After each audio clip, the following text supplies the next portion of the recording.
ఆయన జ్ఞాపకము చేసుకుంటా ఉన్నాడు ఎల్లప్పుడూ. అరే వీళ్ళని నేను చేసింది మట్టితో కదా అని మనల్ని జ్ఞాపకం చేసుకుంటానే ఉన్నాడంట ఆయన. హల్లెలూయా. ఇంత బలహీనమైన మనుషులు ఏమండి బహుగా ఫలించాలని కోరుకుని దేవుడు చెప్పే మాట ఏంటంటే నన్ను ఆధారం చేసుకోండిరా. హల్లెలూయా. అర్థమవుతుందా? తీగ ఎదిగేదానికి, వర్ధిల్లేదానికి, ఫలించేదానికి ఒక ఆధారంగా మాలి. మీరు ఇంకా చూస్తారా? చూడండి 49:22, ఆదికాండం 49:22. యోసేపు ఫలించడి కొమ్మ, ఊట యొద్ద ఫలించడి కొమ్మ, దాని రెమ్మలు గోడ మీదికి ఎక్కి. హల్లెలూయా. యోసేపు ఫలిస్తా ఉన్నాడు, ఆశీర్వదించబడతా ఉన్నాడు, దీవించబడతానే ఉన్నాడు. అయితే అక్కడ చూడండి ఎలా ఫలిస్తున్నాడు, ఎలా వ్యాపిస్తున్నాడు అంటే దాని రెమ్మలు గోడ మీదికి ఎక్కి. అంటే దానికి ఆధారమైంది ఏది చెప్పండి? దానికి ఆధారమైంది ఏది? గోడ. అర్థమవుతుంది? ఆ తీగికి ఆధారమైంది గోడ. ఆ గోడ మీదకి ఎక్కి వ్యాపిస్తా ఉన్నాడు, ఎక్కి వ్యాపిస్తా ఉన్నాడట. ఆ గోడే మనం ఆరాధన చేస్తున్న నజరేయుడైన యేసయ్య. హల్లెలూయా. ఆ మాట చూస్తారా? 2:5 చూడండి. జకర్యా పుస్తకం 2:5. జకర్యా పుస్తకం 2:5.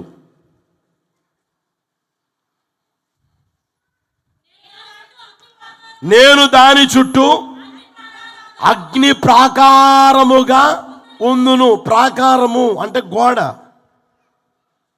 అర్థమవుతుందా? నేను దాని చుట్టూ అగ్ని ప్రాకారముగా ఉందును. ఆ ప్రాకారమే గోడ.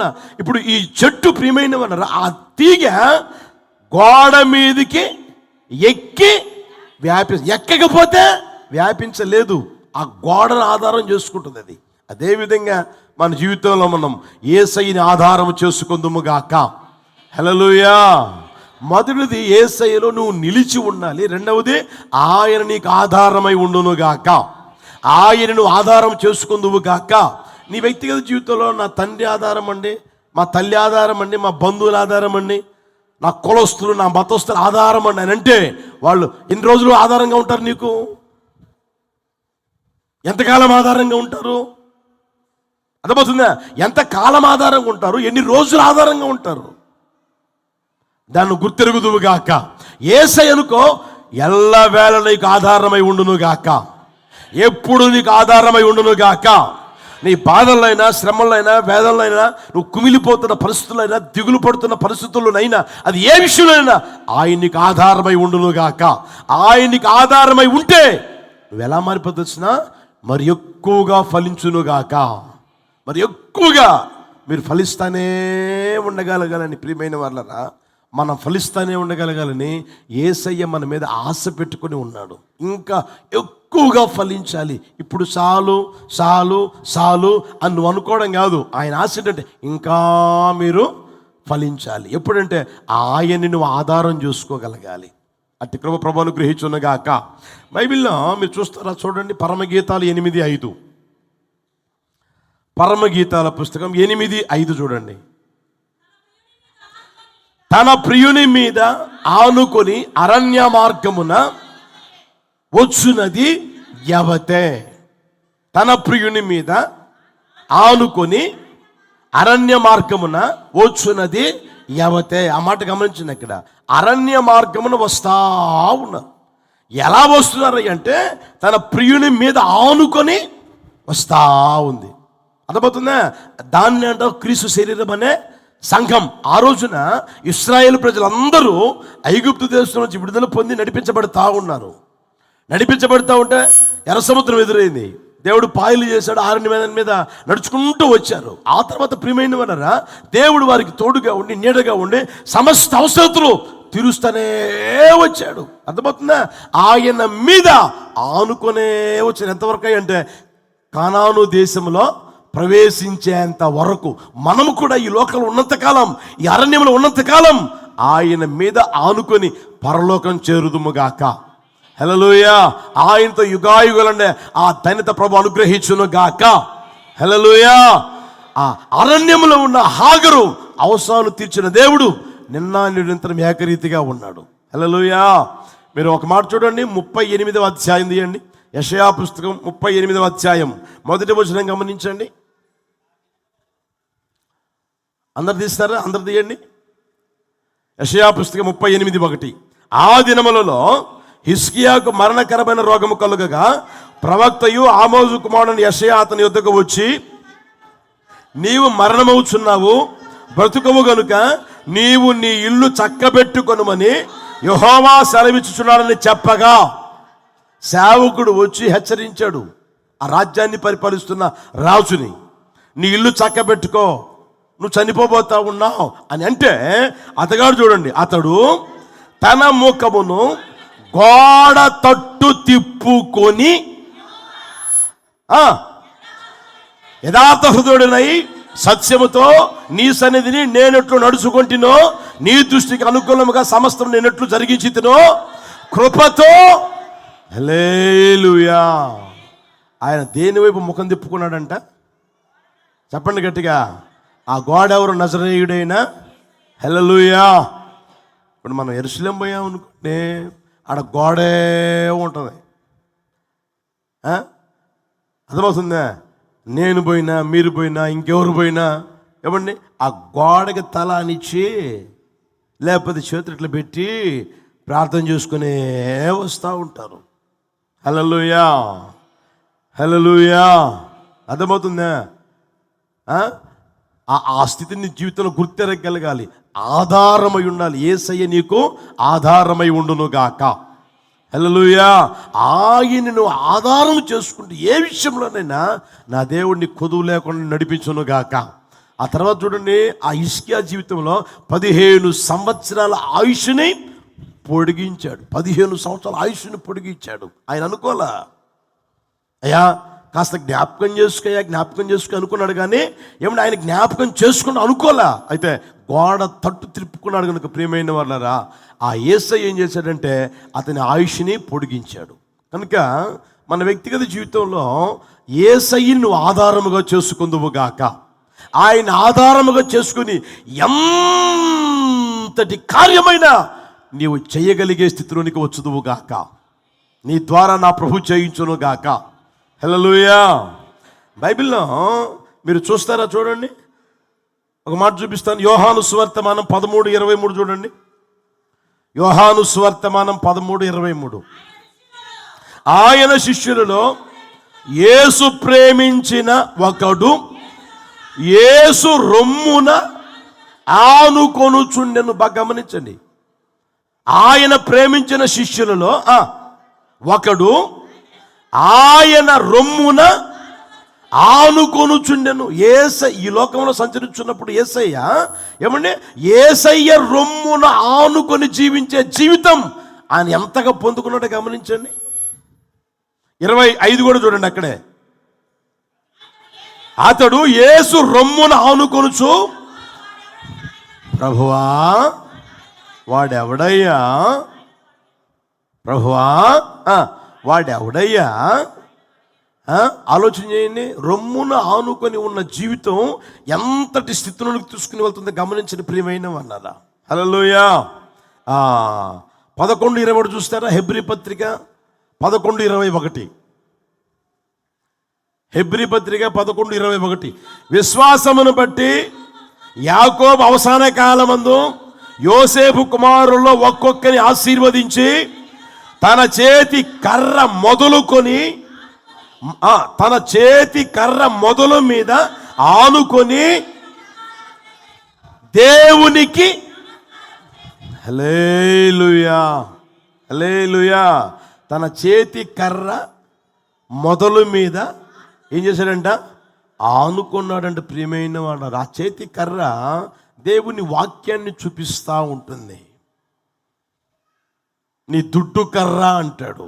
ఆ చేతి కర్ర వాక్యాన్ని చూపిస్తూ ఉంటుంది. వాక్యాన్ని నువ్వు ఆధారం చేసుకుందువు గాక. యేసయ్యని ఆధారం చేసుకుందువు గాక. హల్లెలూయా. నీకు నెమ్మది లేదా? వాక్యం చదువు. నీ సంతోషం లేదా? వాక్యం చదువు. బాధల్లో ఉన్నావా? ఇరుకుల్లో ఉన్నావా? ఇబ్బందుల్లో ఉన్నావా? వాక్యం చదువు. ఆ వాక్యం నీకు సమాధానం కలుగజేయును గాక. ఆ వాక్యం నీకు నెమ్మది కలుగు చేయును గాక. నీ అంతరంగములో హెచ్చిన విచారాలన్నిటికీ ఏమండి నెమ్మది కలిగేటట్లుగా దేవుని వాక్యము చేయును గాక. వాక్యం మీద నువ్వు ఆనుకుని జీవించే ఆ జీవితం నీకుండును గాక. ఇంకొక మాట చెప్పి ముగిస్తాను చూడండి. యోహాను సువార్తమానం 15:5. యోహాను సువార్తమానం 15:5. ద్రాక్షావల్లిని నేను, తీగలు మీరు. చాలు. ద్రాక్షావల్లిని నేను, గట్టి చెప్పండి, తీగలు. మనం ఎవరమే? తీగలు. చూడండి, తీగలు ఆ ద్రాక్షావల్లిలో నిలిచి ఉంటాయి. నిలిచుండమే కాదు, ఆధారం చేసుకొని ఎదుగుతూ ఉంటాయి.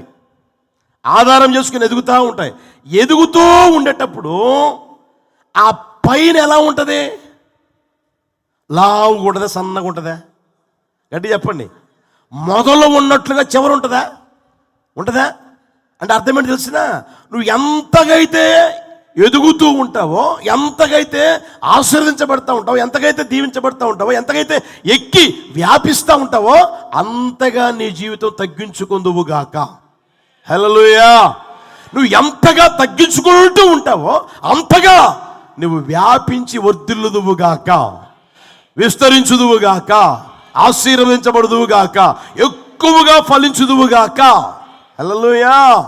బైబిల్లో మీరు చూడండి ప్రియమైన వాళ్ళరా, ఎక్కువగా ఫలించిన వారైనా, ఎక్కువగా దీవించబడిన వారైనా, ఎక్కువగా ఆశీర్వించబడిన వారైనా ఎవరైనా గమనించండి, వారిలో ఉన్న ఏమండి మంచి స్వభావం తెలిసినా తగ్గించుకునే స్వభావం ఉంది. హల్లెలూయా. దావీదు చూడండి, ఇంతగా నన్ను హెచ్చించుటకు ఏ పాటి వాడును? ఎందుకన్నాడు ఆ మాట? ఏ స్థితిలోంచి దేవుడు ఏ స్థితిలో తీసుకొచ్చాడు? అర్థమవుతుందా?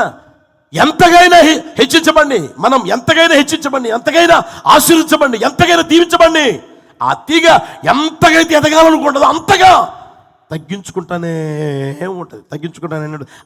ఆ మొదలు కాదు, ఆ చివర చూడండి, ఎదిగే కొంది సన్నగా పోతానే ఉంటుంది. సన్నగా, తీగ సన్నగా ఉండి ఇంకా పాకుతుంది, ఇంకా ఏమండి విస్తరిస్తూనే ఉంటుంది, ఇంకా వ్యాపిస్తూనే ఉంటుంది, ఇంకా ఫలిస్తూనే ఉంటుంది. హల్లెలూయా. కనుక ప్రియమైన వాళ్ళరా, మన జీవితంలో తగ్గింపు అనేది ఎంత ప్రాముఖ్యత గమనించండి. ఈరోజు చూడండి, అరే కాస్త తగ్గించుకోరా అని నేనెందుకు తగ్గించుకోవాలి?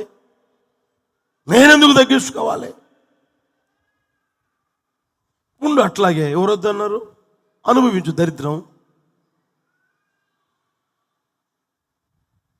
నీ భార్య కదరా, నీ భర్తే కదరా అని ఎంతైనా చెప్పు. నేనెందుకు తగ్గించుకోవాలి? నేనెందుకు మాట్లాడాలి? నేనెందుకు తగ్గించుకోవాలి? అర్థమవుతుందా ప్రియమైన వాళ్ళరా? ఈ రోజున కుటుంబంలో నెమ్మది లేకపోవడం గల కారణం ఆలోచన చేయండి. సమాధానం లేకపోవడం గల కారణం గమనించండి. కొంతమంది చూడండి, చేతిలో డబ్బు ఉంటే చాలు కన్ను మిన్ను కానకుండా ప్రవర్తిస్తూ ఉంటారు. అర్థమవుతుందా? కొంచెం ఆశీర్వాదం వస్తే చాలు, కొంచెం దీవెన వస్తే చాలు, కొంచెం ఏమంటే హెచ్చించబడితే, కొంచెం గణపరచబడితే చాలు కన్ను మిన్ను కనపడదు. అర్థమవుతుందా? ఎలా వారి వ్యక్తిగత జీవితాలు నడిపించబడతాయో ఏమంటే అర్థం కాని పరిస్థితుల్లో ఉంటారన్నమాట. అరే మన స్థితి ఏందా? ఏ స్థితిలో నుంచి వచ్చామా? ఈ రోజున ఏ స్థితిలో దేవుడు పెట్టాడా? ఆ స్థితిని గమనించుకుంటూ, ఆ స్థితిని ఏమంటే నువ్వు తలంచుకుంటూ, ఆలోచన చేసుకుంటూ, ఇంకా నేను ఎదగాలి కదా, ఇంకా నేను ఆశ్రయించబడాలి కదా, ఎందుకంటే ఆగిపోయేది కాదు కదా, దేవుడు ఇంకా నన్ను ఎక్కువగా ఫలించాలని కోరుకుంటా ఉన్నాడు కదా, ఆ కోరిక నాలో నెరవేరాలి కదా, ఆ కోరిక నా పట్ల సఫలపరచబడాలి కదా అన్న ఆలోచన ఉండలేకపోవడం ఎంత శోచనీయం గమనించండి ప్రియమైన వాళ్ళరా. అర్థమవుతుందా? ఏ రోజైనా సరే, ఇప్పుడు నేను ఉన్నాను అనుకోండి, దేవుడిని ఎంతైనా హెచ్చించని నేనేం కావాలి చెప్పండి? తగ్గించుకుంటూనే ఉండాలి. మనం ఎవరు తెలుసునా?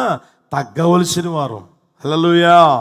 యోహాన్ అంటాడు, ఆయన హెచ్చవలసి ఉన్నాడు, నేను చెప్పండి, మనము తగ్గవలసిన వారము, ఆయన హెచ్చవలసిన. ఆయన ఎన్నటన్నటికి ఆయన హెచ్చింపబడును గాక. హల్లెలూయా. ఎందుకు తెలిసినా? ఆయన దేవాది దేవుడు అయ్యుండి మనుష్య కుమారునిగా పుట్టాడు.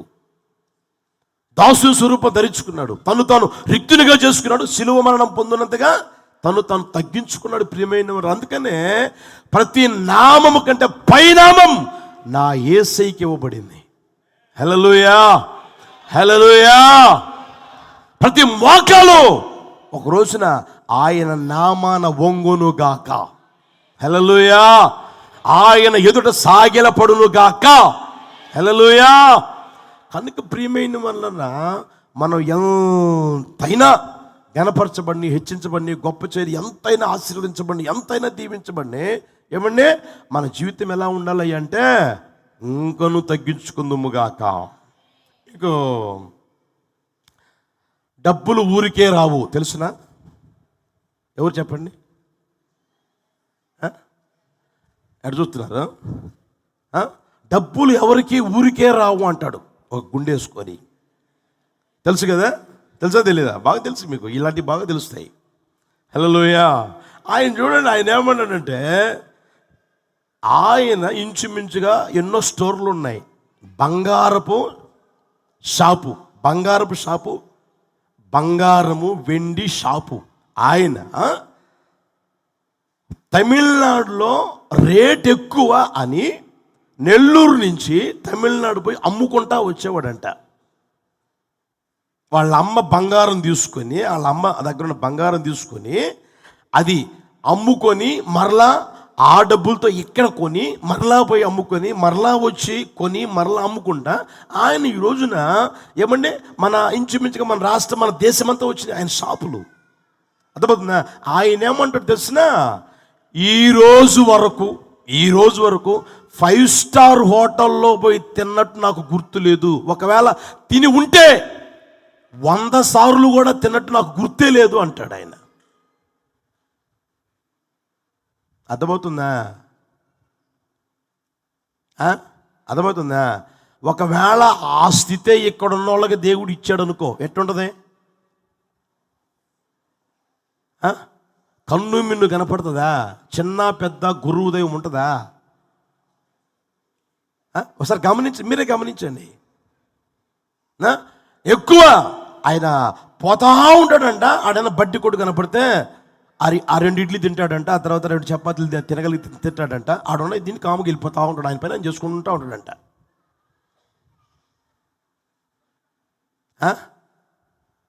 ఒకసారి గమనించండి. ఎప్పుడైనా సరే బాగుపడాలని ఆలోచన ఉన్నప్పుడు ఏముంటుంది? గట్టిగా చెప్పండి. తగ్గింపు ఉంటుంది. బాగుపడాలనుకుంటే తగ్గింపు ఉంటుంది, బాగుపడకూడదు అనుకుంటే ఉంటుంది. గర్వము, అహంకారము ఇవన్నీ ఉంటాయి. వారితో నీకు సంబంధం లే, వారితో నీకు వద్దు, అనవసరం. వాళ్ళ ప్రస్తావన కూడా తెచ్చుకోమాక, వాళ్ళతో సహవాసం కూడా చేయమాక. అర్థమవుతుందా? వాళ్ళ గురించి అసలు నోరు తెరిచి మాట్లాడు, నీకు అనవసరం అది. అర్థమవుతుందా? నువ్వు బాగుపడాలనుకున్నప్పుడు నువ్వేం చేయాలి అంటే నిన్ను నువ్వు తగ్గించుకుందువుగాక. హల్లెలూయా. ఉన్నప్పుడేమో ఉన్నట్లు, లేనప్పుడేమో లేనట్లు ఉండకూడదు. ప్రియమైన వల్ల మనం ఉన్నప్పుడైనా ఒకే విధంగా ఉండాలి, లేనప్పుడైనా ఒకే విధంగా ఉండగలగాలి. దేన స్థితి అయినా సరే, సంపన్న స్థితి అయినా సరే నేను ఎరుగుదును అంటాడు ప్రియమైన వల్ల ఆయన. 4 రూపాయలు పైసలు కనపడితే చాలు, ఆ రోజు పాడు చేసేది అయిపోయింది అంతే. ఇష్టముచ్చడిగా తెచ్చుకోవడం, ఇష్టముచ్చడిగా తినడం, ఇష్టముచ్చడిగా ఏమంటే నేను చెప్పకూడదు, బ్యూటీ పార్లర్కి పోవడం, ఇష్టముచ్చడిగా అక్కడికి పోయి తోమించుకొని సరిపోవడంలే. అర్థమవుతుందా? ఇంటికి తెచ్చుకోవడం. ఇంకా అమెజాన్లో ఇవన్నీ వచ్చినాయి కదా. అమెజాన్లో ఏంటి, ఇంకా అమెజాన్లో ఒకటి, తర్వాత ఫ్లిప్కార్ట్ ఒకటి, తర్వాత ఏమంటుంది అదే ఇంకోటి మీషోనా, ఇవన్నీ బాగా తెలుసు. ఆర్డర్ పెడితే ఇంటికి వస్తాయి కదా. అక్కడ తోమించుకొని అయిపోయింది, మళ్ళీ ఇక్కడ కూడా తోముకుంటూ ఉండవే. ఇదే పని.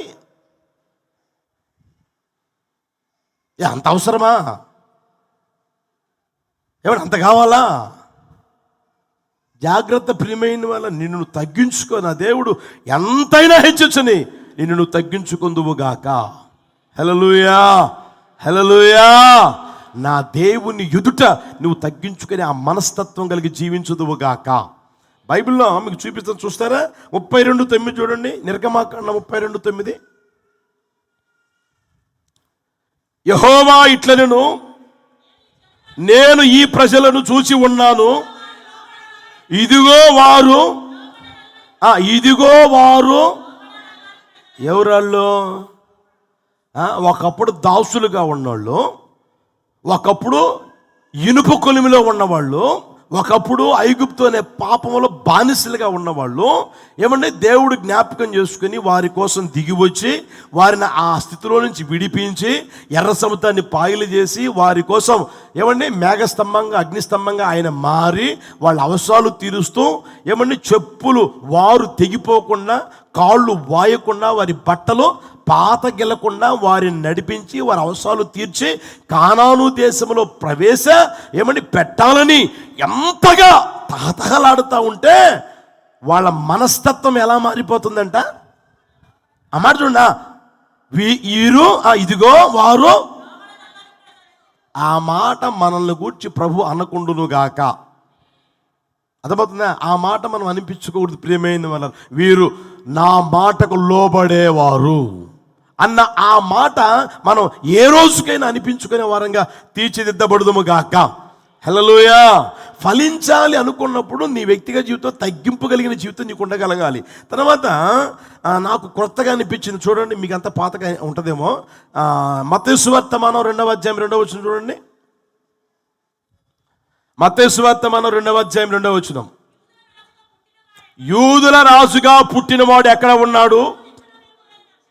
తూర్పు దిక్కున ఆయన నక్షత్రము చూచి ఆయనను పూజింపవచ్చితమని చెప్పిరి. 11వ వచనం.